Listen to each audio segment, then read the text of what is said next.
Hai semuanya, pernah nggak kita sadar, ada orang yang hidupnya sebenarnya tidak jauh lebih mudah daripada kita, tapi wajahnya terlihat lebih tenang. Salah tetap datang, rencana tetap bisa berantakan, orang lain tetap bisa mengecewakan, uang tetap bisa menjadi sumber pikiran, pekerjaan tetap melelahkan, dan hidup tetap punya cara aneh untuk memberikan kejutan yang tidak diminta. Bedanya, orang itu tidak menghabiskan terlalu banyak tenaga untuk mengeluhkan semua yang sudah terjadi.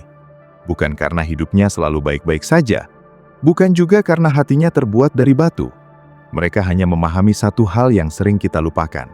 Mengeluh tidak selalu mengubah keadaan, tetapi hampir selalu mengubah keadaan pikiran kita menjadi lebih buruk. Disitulah salah satu pelajaran paling sederhana sekaligus paling kuat dari stoikisme dimulai. Kita mungkin tidak bisa mengatur apa yang terjadi hari ini, tetapi kita masih punya ruang untuk menentukan bagaimana kita akan menghadapinya. Dan kadang, kekuatan seseorang tidak terlihat dari seberapa sedikit masalah yang dimilikinya, tetapi dari seberapa sedikit hidupnya dikendalikan oleh keluhan atas masalah tersebut. Mengeluh sebenarnya sangat manusiawi. Ketika cuaca terlalu panas, kita mengeluh. Ketika jalan macet, kita mengeluh. Ketika pekerjaan menumpuk, kita mengeluh. Ketika orang lain tidak memahami kita mengeluh. Ketika rencana gagal, kita mengeluh. Bahkan ketika semuanya berjalan cukup baik, pikiran kadang masih bisa menemukan sesuatu untuk dikeluhkan.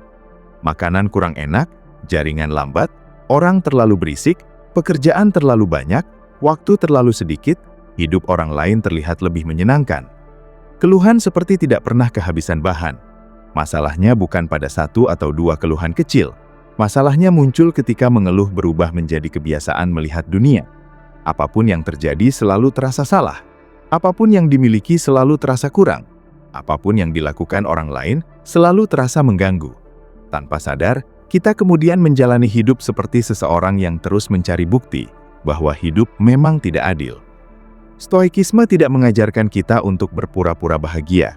Stoikisme juga tidak meminta kita tersenyum ketika sedang terluka, atau mengatakan semuanya baik-baik saja ketika kenyataannya tidak demikian.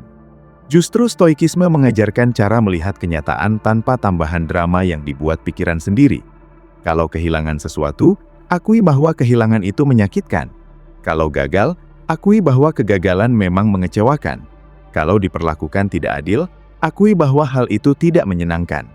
Tetapi setelah itu, muncul pertanyaan yang jauh lebih penting. Sekarang, apa yang masih bisa dilakukan?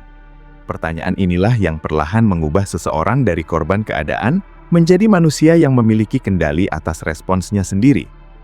Kita sering menderita dua kali. Pertama, karena kejadian yang memang menyakitkan.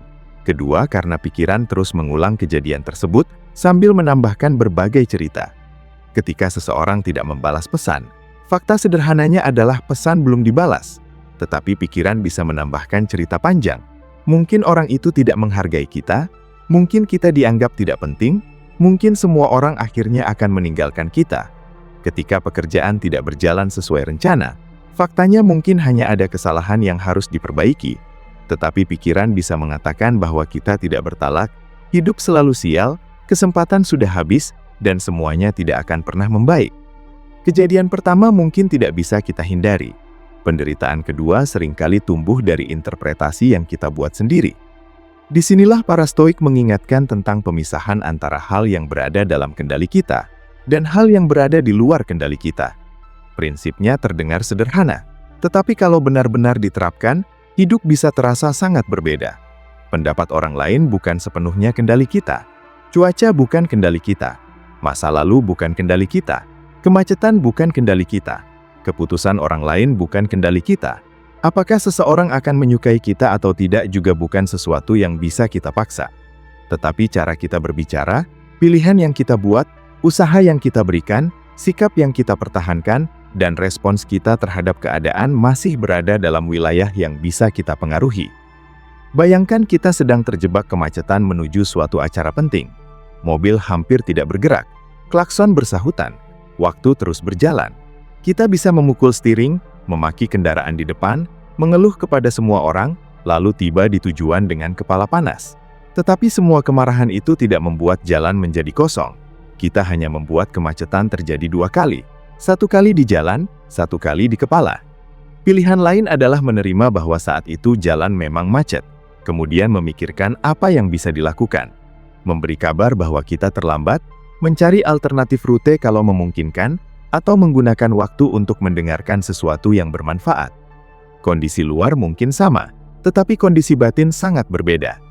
Banyak orang mengira menerima keadaan berarti menyerah, padahal menerima kenyataan justru merupakan langkah pertama agar kita bisa bertindak secara efektif.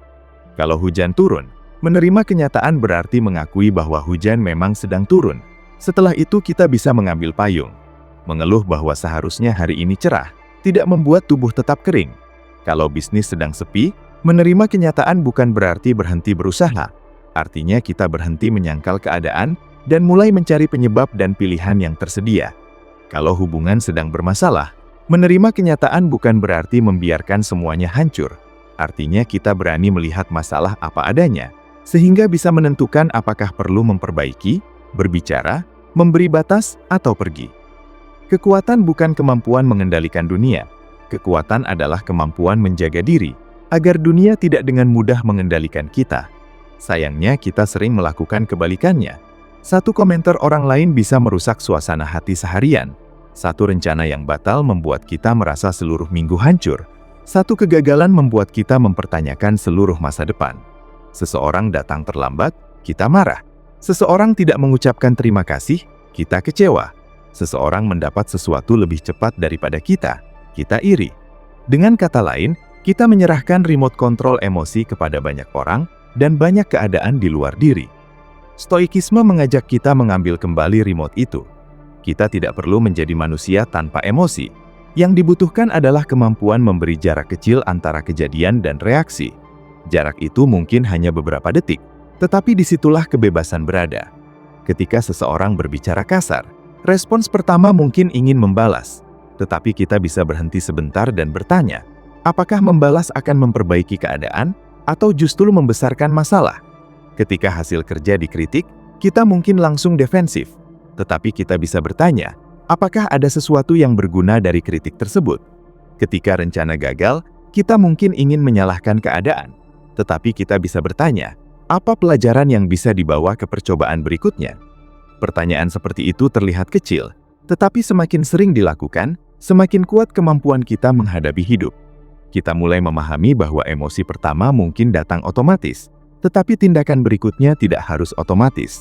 Marah boleh muncul, kecewa boleh datang, takut juga manusiawi, tetapi kita tidak wajib mengikuti setiap dorongan yang muncul dari emosi tersebut. Mengeluh sering memberikan kelegaan sesaat, karena kita merasa telah mengeluarkan beban. Tetapi kalau dilakukan terus-menerus tanpa tindakan, keluhan berubah menjadi tempat persembunyian. Kita merasa sudah melakukan sesuatu hanya karena sudah membicarakan masalah berkali-kali, tetapi masalah masih sama. Misalnya seseorang terus mengatakan pekerjaan sekarang tidak cocok. Keluhan yang sama muncul setiap hari. Atasan menyebalkan, gaji kurang, lingkungan melelahkan. Mungkin semua itu memang benar, tetapi setelah beberapa waktu, pertanyaannya bukan lagi apakah pekerjaan itu buruk. Pertanyaannya adalah apa yang akan dilakukan terhadap keadaan tersebut. Mengembangkan keterampilan, mencari pekerjaan lain, mengatur batas, membicarakan masalah dengan pihak yang terkait, atau memilih bertahan sambil menerima konsekuensinya. Ada saat ketika keluhan memberi informasi. Tubuh lelah berarti mungkin perlu istirahat. Hubungan terasa tidak sehat berarti mungkin ada sesuatu yang harus dibicarakan.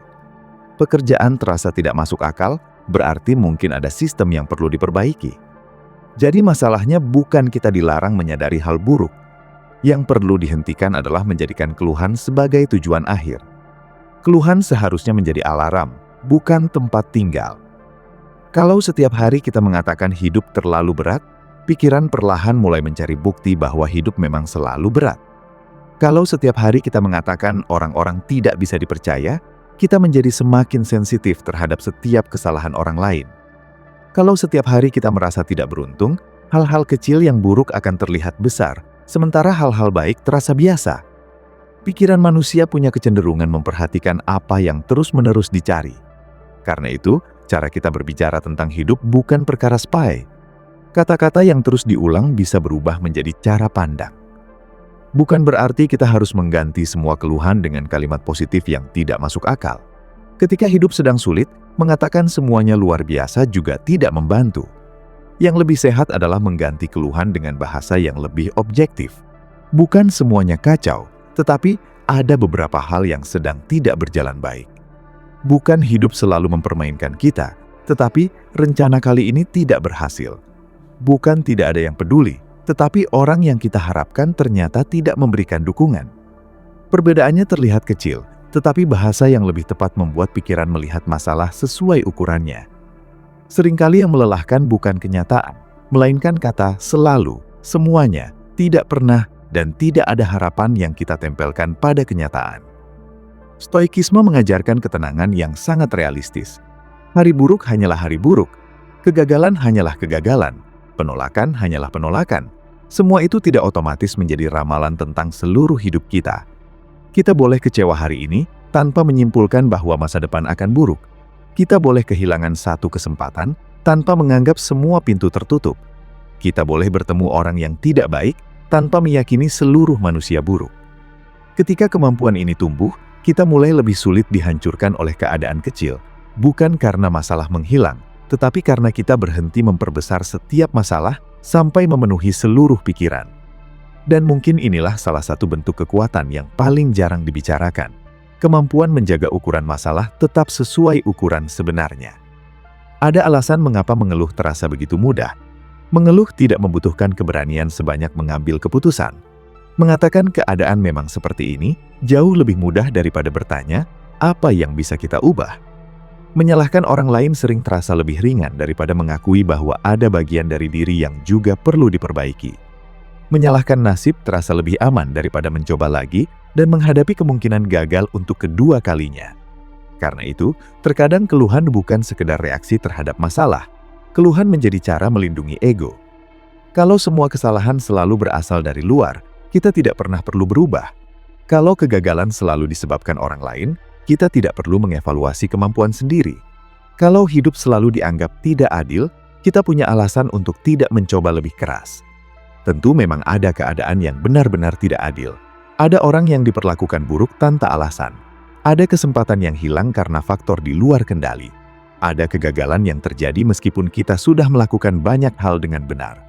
Stoikisme tidak menyangkal semua itu. Yang ditolak adalah gagasan bahwa ketidakadilan tersebut harus memiliki kuasa penuh atas apa yang akan kita lakukan selanjutnya. Kita mungkin tidak memilih luka tertentu, tetapi kita tetap memiliki pengaruh terhadap kehidupan yang dibangun setelah luka. Ini tidak selalu mudah.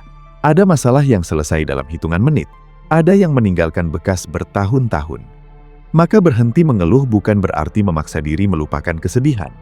Ada perbedaan besar antara memproses rasa sakit dengan memelihara keluhan. Memproses rasa sakit berarti berusaha memahami apa yang terjadi, menerima perasaan, mencari bantuan bila perlu, lalu perlahan melanjutkan hidup. Memelihara keluhan berarti berkali-kali menghidupkan kejadian yang sama, tanpa tujuan selain membuktikan bahwa kita telah diperlakukan buruk. Kita pernah melihat orang yang bertahun-tahun masih marah terhadap satu kejadian masa lalu. Setiap kali topik tertentu muncul, cerita yang sama kembali diceritakan dengan energi yang sama. Orang yang menyakitinya mungkin sudah lama melanjutkan hidup, tetapi di dalam pikirannya, kejadian itu terus berlangsung setiap hari. Ini merupakan salah satu harga termahal dari keluhan berkepanjangan. Kita memberikan masa kini kepada sesuatu yang sudah terjadi di masa lalu. Masa lalu bisa memberi pelajaran, tetapi tidak bisa menerima revisi. Tidak ada jumlah kemarahan yang bisa mengubah percakapan yang sudah terjadi. Tidak ada jumlah penyesalan yang bisa menarik kembali keputusan yang sudah dibuat. Kita boleh belajar, meminta maaf, memperbaiki dampak yang masih bisa diperbaiki, tetapi setelah semua tindakan yang masuk akal dilakukan, sisanya adalah menerima. Sulit memang, tetapi alternatifnya lebih berat, membawa kejadian lama kemanapun kita pergi. Ada sebuah perubahan cara berpikir yang sangat membantu. Ketika sesuatu tidak berjalan sesuai harapan, alih-alih langsung bertanya, kenapa ini terjadi pada kita? Kita bisa bertanya, sekarang apa yang dituntut keadaan ini dari kita? Pertanyaan pertama sering membawa pikiran ke keluhan. Pertanyaan kedua membawa pikiran ke tindakan. Kehilangan pekerjaan mungkin menuntut kita menyusun ulang keuangan dan mencari peluang baru. Konflik mungkin menuntut keberanian berbicara secara jujur. Penolakan mungkin menuntut kita mengevaluasi pendekatan atau mencoba tempat lain. Kesalahan mungkin menuntut kita meminta maaf.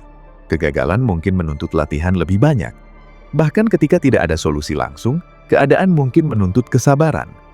Ketika hidup dilihat seperti ini, masalah tidak lagi menjadi sesuatu yang menimpa kita. Masalah juga menjadi tempat karakter dibentuk. Kesabaran tidak dipelajari ketika semuanya berjalan cepat. Keberanian tidak muncul ketika tidak ada sesuatu yang ditakuti. Pengendalian diri tidak berarti apa-apa kalau tidak pernah ada godaan untuk bereaksi. Ketangguhan tidak terbentuk ketika hidup selalu sesuai rencana. Kita sering meminta diri menjadi lebih kuat, tetapi pada saat yang sama ingin hidup tidak pernah memberi kesempatan untuk melatih kekuatan tersebut. Tidak ada orang yang menjadi sabar hanya dengan membaca tentang kesabaran. Kesabaran dilatih ketika antrean panjang, ketika seseorang terlambat, ketika hasil belum muncul, ketika proses berjalan lebih lambat daripada harapan. Tidak ada orang menjadi tenang hanya karena memahami definisi ketenangan. Ketenangan dibentuk setiap kali ada alasan untuk marah, tetapi kita memilih respons yang lebih bijak. Masalahnya, ketika momen latihan datang, kita sering menyebutnya kesialan. Padahal, mungkin sebagian dari kedewasaan adalah berhenti berharap dunia selalu menyesuaikan diri dengan keinginan kita. Orang lain memiliki pikiran sendiri. Cuaca memiliki jalannya sendiri. Ekonomi bergerak tanpa meminta persetujuan kita. Tubuh bisa sakit, barang bisa rusak, sistem bisa gagal, rencana bisa berubah, manusia bisa salah. Kalau ketenangan hanya bisa hadir ketika semuanya berjalan sesuai harapan, berarti ketenangan kita sangat rapuh. Stoikisme menawarkan standar yang berbeda. Ketenangan bukan hadiah dari keadaan sempurna. Ketenangan adalah keterampilan yang dilatih di tengah keadaan tidak sempurna. Bayangkan seseorang merencanakan liburan selama berbulan-bulan. Tiket dibeli, jadwal dibuat, tempat sudah dibayangkan. Kemudian hujan turun hampir sepanjang perjalanan. Ada dua kemungkinan. Pertama, seluruh liburan dianggap gagal karena kenyataan tidak sesuai gambaran. Setiap pagi dimulai dengan keluhan dan setiap tempat terasa buruk karena cuaca. Kemungkinan kedua, kekecewaan tetap ada, tetapi rencana disesuaikan. Mencari kegiatan dalam ruangan, menikmati makanan, berbicara lebih lama dengan orang terdekat, atau sekedar melihat tempat tersebut dari sisi yang berbeda. Cuacanya sama, tetapi kualitas pengalaman bisa sangat berbeda. Kita sering tidak sadar bahwa sebagian besar hari yang buruk menjadi jauh lebih buruk karena perlawanan mental terhadap kenyataan. Kita bukan hanya menghadapi apa yang terjadi, kita juga terus mengatakan bahwa seharusnya hal itu tidak terjadi. Padahal kenyataannya sudah terjadi. Energi kemudian habis untuk berdebat dengan sesuatu yang tidak bisa mendengar argumen kita. Ada kalimat sederhana yang layak dibiasakan. Ini bukan yang diinginkan, tetapi ini yang sedang terjadi. Kalimat itu tidak menyerah. Kalimat itu menempatkan kaki kita kembali di tanah. Setelah itu baru bertanya, apa pilihan terbaik dari sini? Kebiasaan seperti ini membuat kita lebih praktis. Ketika sesuatu rusak, fokus pada perbaikan. Ketika kesalahan dibuat, fokus pada pembelajaran. Ketika seseorang tidak menyukai kita, lihat apakah kritiknya berguna. Kalau tidak, lanjutkan hidup. Ketika peluang hilang, cari peluang berikutnya. Tidak semua masalah membutuhkan analisis emosional berhari-hari. Kadang sesuatu hanya perlu diselesaikan. Stoikisme juga mengajarkan bahwa pendapat orang lain tidak selalu layak mendapatkan tempat sebesar yang kita berikan. Salah satu sumber keluhan terbesar adalah bagaimana orang memperlakukan kita. Kita ingin dihargai, dipahami, dipuji, dianggap penting. Semua keinginan itu normal. Tetapi ketika harga diri terlalu bergantung pada respons orang lain, hidup menjadi sangat melelahkan. Bayangkan kalau suasana hati kita bergantung pada komentar orang. Pagi hari ada yang memuji, kita senang. Siang hari ada yang mengkritik, kita hancur. Sore hari seseorang mengabaikan pesan, kita kesal. Malam hari unggahan mendapatkan banyak perhatian, kita kembali bahagia. Hidup berubah seperti saham yang naik turun mengikuti reaksi orang lain. Padahal orang lain menilai berdasarkan pengalaman mereka sendiri. Ada orang yang menyukai ketegasan, ada yang menganggapnya kasar. Ada yang menyukai orang pendiam, ada yang menyebutnya dingin. Ada yang menghargai ambisi, ada yang menganggapnya terlalu mengejar sesuatu. Tidak ada cara hidup yang menjamin semua orang akan setuju dengan kita. Karena itu lebih masuk akal untuk menilai diri berdasarkan sesuatu yang lebih stabil. Apakah tindakan kita sesuai dengan nilai yang kita yakini? Apakah kita berusaha jujur? Apakah kita bertanggung jawab? Apakah kita memperbaiki kesalahan? Apakah kita memperlakukan orang lain dengan layak? Kalau jawabannya iya, komentar orang lain masih bisa dipertimbangkan, tetapi tidak harus menjadi hakim terakhir atas harga diri kita. Bahkan ketika kritik benar, mengeluh tentang cara orang menyampaikannya tidak selalu membantu. Ambil bagian yang berguna dan tinggalkan sisanya. Kalau seseorang mengatakan pekerjaan kita buruk dengan cara kasar, mungkin cara bicaranya memang tidak pantas. Tetapi tetap ada dua pertanyaan berbeda. Apakah cara penyampaiannya buruk? Mungkin iya. Apakah ada sesuatu yang perlu diperbaiki dari pekerjaan kita? Bisa jadi juga iya. Kedewasaan memungkinkan dua hal itu benar secara bersamaan. Orang kuat tidak selalu menang dalam percakapan. Kadang mereka justru mampu meninggalkan perdebatan yang tidak berguna. Tidak semua provokasi membutuhkan jawaban. Tidak semua komentar membutuhkan pembelaan. Tidak semua kesalahpahaman harus diperbaiki. Ada saat ketika menjelaskan memang perlu, tetapi ada juga saat ketika diam jauh lebih hemat energi. Kita sering mengeluh kelelahan, tetapi sebagian kelelahan itu berasal dari terlalu banyak perang yang sebenarnya tidak perlu diperjuangkan. Berusaha membuat semua orang memahami kita adalah pekerjaan tanpa akhir. Berusaha memastikan tidak ada seorang pun yang salah menilai kita juga mustahil. Ada orang yang sudah menentukan pendapat sebelum mendengar penjelasan. Ada orang yang memang ingin mencari kesalahan. Ada orang yang melihat dunia melalui luka dan prasangkanya sendiri. Kita tidak punya kewajiban menjalani hidup sebagai proyek hubungan masyarakat yang terus memperbaiki citra di mata semua orang. Lebih baik tenaga itu digunakan untuk memperbaiki apa yang memang menjadi tanggung jawab kita. Ketika melakukan kesalahan, akui. Ketika tidak salah, tidak perlu panik membuktikannya kepada seluruh dunia. Ketika seseorang pergi, hormati keputusannya. Ketika seseorang tidak menghargai kebaikan kita, jangan jadikan itu alasan untuk berhenti menjadi baik. Ketika orang lain mendapatkan sesuatu lebih dahulu, jangan jadikan keberhasilannya bukti bahwa kita gagal. Perjalanan manusia tidak menggunakan 1 jam yang sama. Ada orang berhasil cepat lalu kesulitan mempertahankannya. Ada yang tampak terlambat tetapi membangun sesuatu yang bertahan lama. Ada yang menikah lebih dahulu, ada yang menemukan pasangan jauh lebih lambat. Ada yang karirnya melosot di usia muda. Ada yang baru menemukan arah setelah berkali-kali mencoba. Membandingkan seluruh hidup kita dengan satu potongan hidup orang lain, hanya menciptakan keluhan yang tidak perlu. Kita tidak tahu harga yang dibayar orang lain untuk hidup yang terlihat menarik dari luar. Kita juga tidak tahu masalah apa yang mereka simpan ketika kamera mati dan pintu rumah tertutup. Jadi daripada terus bertanya kenapa orang lain punya sesuatu yang belum kita miliki, lebih berguna bertanya apa yang sedang kita bangun dengan waktu yang tersedia. Karena pada akhirnya, hidup tidak dinilai dari seberapa sering keadaan sesuai keinginan kita.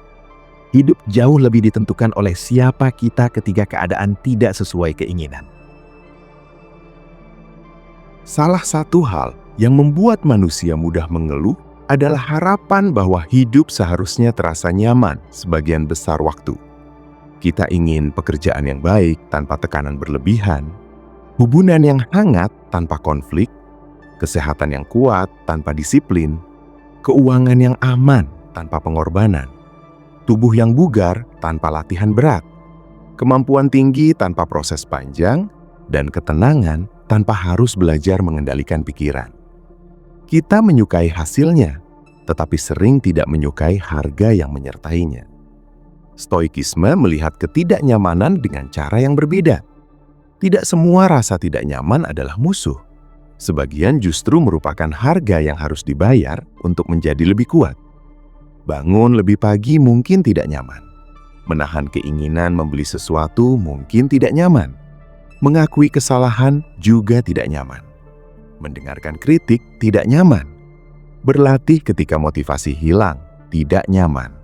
Mengakhiri hubungan yang merusak juga bisa sangat tidak nyaman. Tetapi hidup yang terus mengejar kenyamanan justru sering menghasilkan kelemahan. Kalau setiap ketidaknyamanan langsung dianggap masalah, dunia menjadi tempat yang sangat sulit. Sedikit lapar membuat marah, sedikit menunggu membuat gelisah, sedikit kritik membuat tersinggung, sedikit kegagalan membuat menyerah. Kita kemudian membutuhkan kondisi yang sangat spesifik agar bisa merasa baik-baik saja. Dan semakin banyak syarat yang kita buat untuk ketenangan, semakin sedikit ketenangan yang dimiliki. Ada orang baru bisa bahagia kalau cuaca baik, pekerjaan lancar, pasangan sedang perhatian, uang cukup, tubuh sehat, orang lain bersikap sopan, internet cepat, dan semua rencana berjalan sesuai jadwal. Kalau satu saja terganggu, suasana hati ikut runtuh. Itu bukan ketenangan, itu ketergantungan pada keadaan. Stoikisme mendorong kita untuk memperluas kapasitas menghadapi ketidaknyamanan. Bukan mencari penderitaan tanpa alasan, tetapi tidak terlalu takut terhadap rasa sulit. Ketika kita tahu bisa melewati hari buruk kehilangan sebagian ancamannya. Ketika kita tahu mampu hidup lebih sederhana, kehilangan materi tidak terlalu menakutkan. Ketika kita tahu penolakan tidak akan menghancurkan diri, kita lebih berani mencoba. Ketika kita tahu bisa sendirian tanpa merasa tidak berharga, kita tidak mudah mempertahankan hubungan yang buruk hanya karena takut ditinggalkan. Banyak kekuatan lahir ketika kita berhenti berkata, "Ini terlalu berat," dan mulai berkata, "Ini berat, tetapi tetap bisa dijalani." Perbedaannya sangat besar. Kalimat pertama menutup pintu, kalimat kedua mengakui kenyataan sekaligus membuka kemungkinan. Kita juga perlu memahami bahwa rasa tidak nyaman seringkali hanya sementara. Pikiran cenderung melihat kondisi sekarang seperti akan berlangsung selamanya. Ketika sedih, rasanya kesedihan tidak akan berakhir. Ketika sedang kesulitan uang, masa depan terasa tertutup. Ketika pekerjaan berat, kita membayangkan hidup akan selalu seperti itu. Tetapi kalau melihat ke belakang, kita sudah melewati banyak hal yang dulu terasa sangat besar. Ada masalah yang sekarang bahkan sulit diingat detailnya. Ada orang yang dulu kepergiannya terasa mustahil diterima, tetapi hidup tetap bergerak. Ada kegagalan yang dulu memalukan, tetapi sekarang justru menjadi cerita pembelajaran. Ini bukan berarti semua luka hilang sepenuhnya, tetapi manusia punya kemampuan beradaptasi yang sering diremehkan ketika sedang berada di tengah masalah. Karena itu, ketika keadaan sulit datang, jangan terlalu cepat membuat kesimpulan permanen dari perasaan sementara. Hari ini mungkin berat. Itu tidak berarti hidup akan selalu berat. Kalian mungkin bingung sekarang. Itu tidak berarti kalian tidak akan menemukan arah. Kita mungkin gagal hari ini. Itu tidak berarti kita adalah orang gagal. Ada perbedaan penting antara mengalami kegagalan dan menjadi kegagalan. Peristiwa tidak harus berubah menjadi identitas. Stoikisme sangat membantu dalam urusan ini karena fokusnya bukan pada label, melainkan tindakan. Bukan siapa kita menurut satu kejadian, melainkan apa yang dilakukan setelah kejadian tersebut. Seorang manusia bisa melakukan kesalahan besar, lalu belajar dan berubah. Bisa kehilangan banyak hal, lalu membangun kembali. Bisa mengambil keputusan buruk, lalu membuat keputusan yang lebih baik sesudahnya. Kehidupan jarang memberikan satu keputusan yang menentukan semuanya. Lebih sering hidup dibentuk oleh ratusan keputusan kecil yang diulang. Karena itu, berhenti mengeluh juga bukan satu keputusan dramatis. Ini kebiasaan kecil yang dilatih berkali-kali. Pagi hari hujan ketika kita hendak keluar, pikiran mulai mengeluh. Sadari, lalu kembali ke tindakan. Ambil payung. Seseorang membuat komentar menyebalkan. Pikiran ingin membalas panjang. Sadari, lalu tanyakan apakah respons memang diperlukan. Pekerjaan mendadak bertambah, keluhan muncul.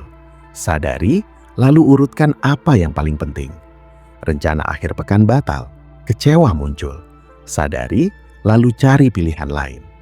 Semakin sering pola ini dilakukan, semakin pendek jarak antara keluhan dan solusi. Bukan berarti kita menjadi robot yang selalu rasional. Ada hari ketika kita tetap kesal. Ada saat ketika emosi menang. Tidak masalah. Latihan bukan tuntutan untuk sempurna. Bahkan orang yang sangat tenang pun bisa kehilangan kesabaran. Yang penting adalah kemampuan kembali. Karena salah satu kesalahan ketika belajar pengendalian diri adalah mengeluh karena kita masih mengeluh. Kita marah, lalu marah kepada diri sendiri karena marah. Kita cemas, lalu cemas karena merasa terlalu cemas. Kita gagal menjaga ketenangan, lalu menyebut diri lemah. Akhirnya masalah bertambah satu lapis lagi. Lebih baik melihatnya dengan sederhana. Tadi respons kita kurang baik. Baik, apa yang bisa diperbaiki pada kesempatan berikutnya?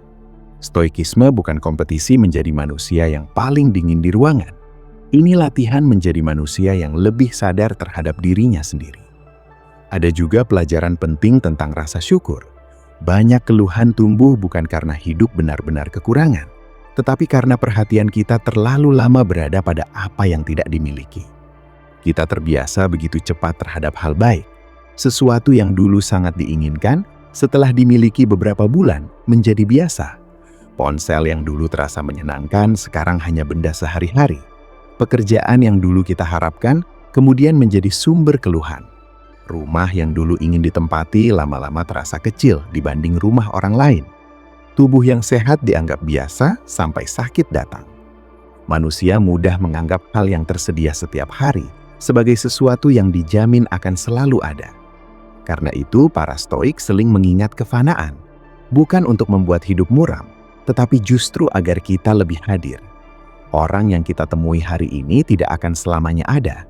Tubuh yang bisa berjalan, melihat, mendengar, dan memegang sesuatu juga tidak selamanya berada dalam kondisi yang sama. Waktu bersama keluarga terbatas.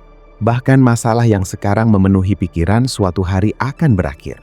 Entah karena masalahnya selesai, atau karena kehidupan bergerak menuju fase lain. Kesadaran ini bisa mengubah cara kita menjalani hari biasa.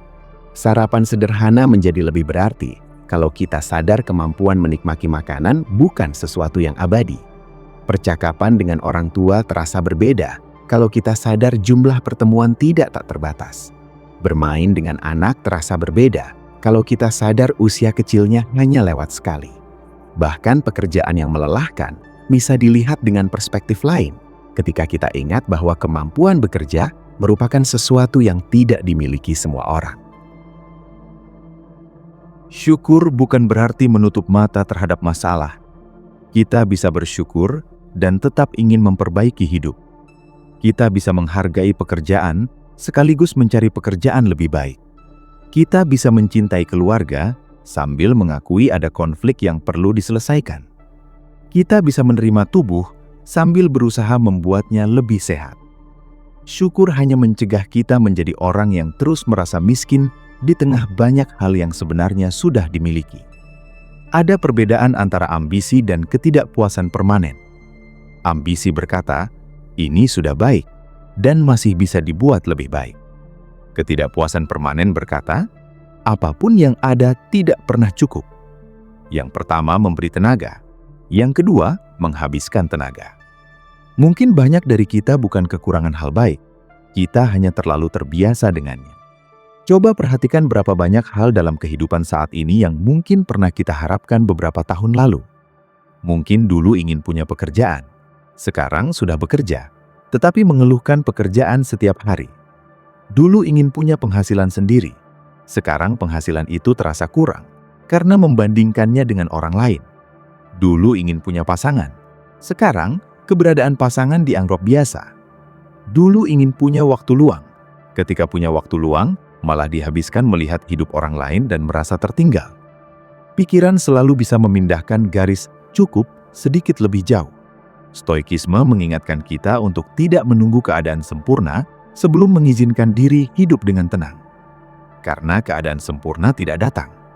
Selalu akan ada sesuatu yang belum selesai. Selalu ada target berikutnya. Setelah mendapatkan pekerjaan, ingin promosi. Setelah punya rumah, ingin rumah lebih besar. Setelah mencapai angka tertentu, muncul angka berikutnya. Setelah satu masalah selesai, masalah lain datang. Kalau hidup baru boleh dinikmati setelah semuanya beres, kita mungkin tidak pernah benar-benar menikmatinya. Bukan berarti berhenti berkembang, justru terus berkembang sambil tetap menghargai posisi sekarang. Kita bisa mengejar masa depan tanpa menghina masa kini. Ini penting, Karena mengeluh terus-menerus sering lahir dari keyakinan bahwa kebahagiaan ada di tempat lain. Nanti kalau sudah punya ini baru tenang. Nanti kalau masalah selesai baru bahagia. Nanti kalau orang itu berubah, baru hidup nyaman. Tetapi ketika nanti tiba, pikiran biasanya menemukan syarat baru. Ketenangan akhirnya harus dibangun sekarang, di tengah kehidupan yang belum sempurna. Ada satu latihan mental yang sederhana. Setiap kali muncul keluhan, tanyakan apakah masalah ini membutuhkan tindakan, penerimaan, atau keduanya. Kalau bisa diperbaiki, lakukan sesuatu. Kalau tidak bisa diperbaiki, perlahan terima. Kalau sebagian bisa dikendalikan dan sebagian tidak, kerjakan bagian yang bisa dikendalikan, lalu lepaskan sisanya. Terdengar sederhana, tetapi hampir seluruh kehidupan bisa didekati dengan cara itu. Nilai ujian buruk, pelajari kesalahan dan perbaiki metode belajar. Komentar orang sudah terlanjur keluar. Tentukan apakah perlu ditanggapi, lalu lepaskan bagian yang tidak bisa diubah. Hujan, cari payung. Kehilangan kesempatan, evaluasi, lalu cari pintu berikutnya. Masa lalu, ambil pelajaran, perbaiki akibat yang masih mungkin diperbaiki, lalu jangan hidup di sana. Kita sering membuang energi karena mencoba melakukan hal keempat, yang sebenarnya tidak ada. Yaitu mengubah sesuatu yang sudah tidak bisa diubah, hanya dengan memikirkannya lebih keras. Dan semakin cepat kita memahami batas tersebut, semakin banyak tenaga yang tersisa untuk kehidupan yang masih bisa dibentuk. Pada akhirnya, berhenti mengeluh bukan berarti hidup tiba-tiba menjadi mudah. Bisa jadi besok tetap ada masalah. Mungkin seseorang tetap mengecewakan kita. Pekerjaan tetap menuntut banyak hal. Rencana tetap bisa gagal. Tubuh tetap bisa lelah. Ada hari ketika semangat turun tanpa alasan jelas. Ada berita yang tidak ingin didengar. Ada kehilangan yang tidak siap diterima. Stoikisme tidak menjanjikan dunia tanpa penderitaan. Yang ditawarkan jauh lebih masuk akal. Kemampuan agar setiap penderitaan tidak otomatis menghancurkan arah hidup kita. Kita mungkin tidak bisa memilih kartu yang diberikan kehidupan, tetapi masih bisa menentukan bagaimana memainkannya. Dan disitulah tanggung jawab terasa menakutkan sekaligus membebaskan. Menakutkan karena kita tidak bisa terus menyalahkan keadaan untuk setiap hal. Membebaskan karena ternyata keadaan juga tidak memiliki kuasa penuh.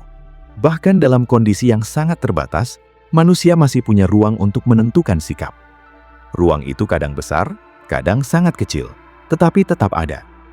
Mungkin kita tidak bisa memilih pekerjaan ideal sekarang, tetapi bisa menentukan bagaimana bekerja dan bagaimana mempersiapkan langkah berikutnya. Mungkin belum bisa meninggalkan lingkungan tertentu, tetapi bisa mengatur batas sebanyak mungkin. Mungkin tidak bisa menghapus masa lalu, tetapi bisa berhenti membiarkannya menentukan semua keputusan hari ini. Kekuatan dimulai ketika kita berhenti menunggu dunia berubah terlebih dahulu agar diri sendiri bisa berubah. Banyak orang menghabiskan hidup dalam pola kalau. Kalau orang lain lebih baik, kita akan tenang. Kalau uang lebih banyak, kita akan disiplin. Kalau pekerjaan tidak sibuk, kita akan menjaga kesehatan. Kalau suasana hati bagus, kita akan mulai. Kalau tidak ada gangguan, kita akan fokus. Masalahnya, kondisi ideal jarang datang bersamaan. Orang yang bertumbuh belajar bergerak meski keadaan belum sepenuhnya mendukung. Mereka tidak selalu menunggu motivasi. Mereka menggunakan keputusan. Tidak selalu menunggu takut hilang. Mereka bergerak sambil takut. Tidak menunggu hidup ringan.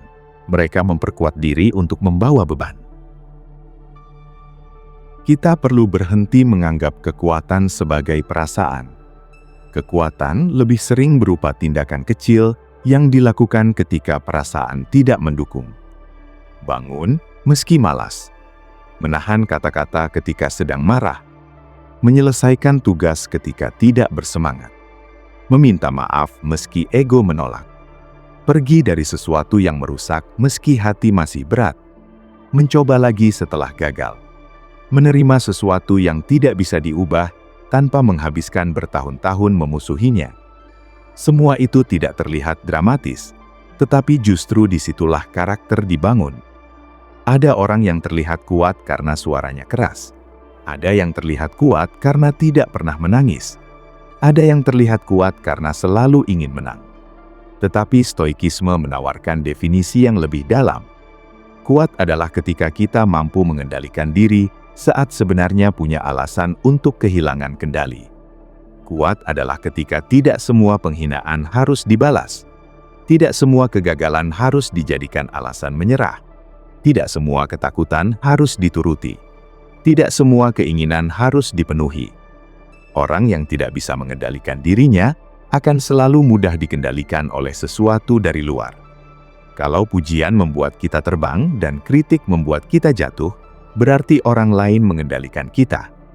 Kalau keinginan membeli sesuatu selalu harus dipenuhi, berarti keinginan mengendalikan kita. Kalau kemarahan selalu harus dilampiaskan, berarti kemarahan mengendalikan kita. Kalau rasa takut selalu menentukan keputusan, berarti ketakutan mengendalikan hidup. Kebebasan bukan sekedar bisa melakukan apa saja yang diinginkan. Kebebasan juga berarti tidak harus melakukan semua yang diinginkan pikiran pada saat tertentu. Kita bisa marah dan memilih diam dulu. Kita bisa ingin menyerah dan memilih bertahan 1 hari lagi. Kita bisa iri dan memilih kembali fokus pada jalan sendiri. Kita bisa kecewa dan tetap memperlakukan orang lain dengan baik. Kita bisa takut dan tetap maju. Semakin sering pilihan-pilihan seperti ini dilakukan, semakin jelas bahwa kekuatan bukan sesuatu yang turun dari langit. Kekuatan dibangun dari keputusan kecil yang berulang. Hal lain yang perlu dipahami adalah bahwa berhenti mengeluh tidak berarti berhenti berbicara tentang masalah. Ini sangat penting. Ada perbedaan antara mengeluh tanpa arah dan mengomunikasikan masalah dengan tujuan. Kalau seseorang memperlakukan kita tidak pantas, menyampaikan batas bukan mengeluh. Kalau sistem kerja buruk, menyampaikan evaluasi bukan mengeluh. Kalau sedang kewalahan dan membutuhkan bantuan, berbicara kepada orang yang tepat bukan kelemahan. Stoikisme bukan alasan untuk membiarkan ketidakadilan atau menahan semuanya sendirian. Yang ingin dikurangi adalah pola ketika keluhan tidak menghasilkan keputusan apapun. Coba perhatikan percakapan sehari-hari. Berapa banyak masalah yang dibicarakan berulang kali tanpa satupun tindakan baru. Orang yang sama dikeluhkan, pekerjaan yang sama dikeluhkan, keadaan yang sama dikeluhkan. Minggu berganti, cerita tetap sama. Pada titik tertentu kita perlu memilih. Kalau bisa diubah, mulai ubah. Kalau tidak bisa diubah, mulai berdamai. Kalau belum tahu mana yang benar, cari informasi. Tetapi jangan menjadikan keluhan sebagai ritual harian yang menggantikan tindakan. Hidup terlalu singkat untuk dihabiskan dengan menceritakan berulang kali betapa buruknya sesuatu yang tidak pernah kita coba ubah. Ada satu pertanyaan yang bisa sangat mengganggu tetapi sangat berguna. Apakah keadaan ini tidak berubah dalam 1 tahun ke depan? Apakah kita bersedia tetap hidup seperti ini? Pertanyaan itu memaksa kejelasan. Kalau jawabannya tidak, mungkin sudah waktunya membuat keputusan. Bukan keputusan gegabah, tetapi langkah nyata. Belajar keterampilan baru, mengatur keuangan, mengakhiri kebiasaan buruk, membicarakan masalah, mencari bantuan, mengubah lingkungan, menyusun rencana. Kekuatan stoik bukan pasif, justru sangat aktif terhadap hal yang bisa dikendalikan dan sangat tenang terhadap hal yang tidak bisa dikendalikan. Itu kombinasi yang sulit. Banyak orang melakukan kebalikannya, pasif terhadap sesuatu yang sebenarnya bisa diubah, tetapi sangat emosional terhadap sesuatu yang tidak bisa diubah. Tidak menjaga kesehatan, tetapi marah ketika tubuh bermasalah. Tidak mempersiapkan pekerjaan, tetapi panik terhadap hasil. Tidak berkomunikasi, tetapi kecewa karena orang lain tidak memahami. Tidak belajar mengatur uang, tetapi terus menyalahkan keadaan. Di sisi lain, mereka menghabiskan banyak tenaga memikirkan komentar orang, masa lalu, cuaca, berita atau keputusan orang lain. Coba dibalik. Berikan tenaga besar pada tindakan kita. Berikan tenaga lebih sedikit pada hal yang tidak berada dalam kendali. Ada kedamaian yang muncul ketika kita berhenti menuntut hasil tertentu dari setiap usaha. Ini bukan berarti hasil tidak penting. Kita tetap punya target. Tetapi ada perbedaan antara bekerja untuk hasil dan menggantungkan harga diri pada hasil. Kita bisa mempersiapkan presentasi sebaik mungkin, tetapi respon audiens tidak sepenuhnya bisa dikendalikan. Kita bisa mendidik anak dengan penuh perhatian, tetapi keputusan anak ketika dewasa tidak sepenuhnya berada di tangan kita. Kita bisa membangun usaha dengan serius, tetapi kondisi pasar punya faktor sendiri. Kita bisa mencintai seseorang dengan tulus, tetapi tidak bisa memaksa orang tersebut memberikan perasaan yang sama. Tugas kita adalah memberikan kualitas terbaik pada tindakan, bukan menjamin dunia memberi balasan yang kita inginkan. Ketika memahami hal ini, kegagalan terasa berbeda. Tetap sakit, tetapi tidak menghancurkan seluruh identitas. Kita bisa berkata, hasilnya tidak sesuai harapan, tetapi usaha ini mengajarkan sesuatu. Kemudian perbaiki apa yang bisa diperbaiki, dan mulai lagi. Mungkin ada yang berpikir apakah begitu kita tidak boleh kecewa? Tentu boleh. Kekecewaan adalah reaksi manusia, tetapi jangan menjadikan rumah. Datanglah ke sana, rasakan, pahami, kemudian pergi. Emosi adalah tamu, bukan pemilik rumah. Kalau setiap emosi diberi hak untuk menentukan tindakan, hidup menjadi kacau. Marah membuat kita berkata sesuatu yang disesali. Takut membuat kita melewatkan kesempatan. Iri membuat kita membenci orang yang sebenarnya tidak melakukan apa-apa. Sedih membuat kita percaya masa depan tidak ada. Emosi membawa informasi, tetapi tidak selalu membawa instruksi yang benar. Karena itu, kita perlu belajar mendengarnya tanpa langsung menurutinya. Saat marah, mungkin ada batas yang dilanggar, tetapi cara menegakkan batas tetap perlu dipilih dengan sadar. Saat takut, mungkin ada resiko, tetapi resiko perlu dinilai bukan sekedar dihindari. Saat iri, mungkin ada sesuatu yang sebenarnya kita inginkan. Gunakan informasi itu untuk memahami tujuan, bukan untuk membenci orang lain. Dengan cara ini, bahkan emosi yang tidak nyaman bisa menjadi guru.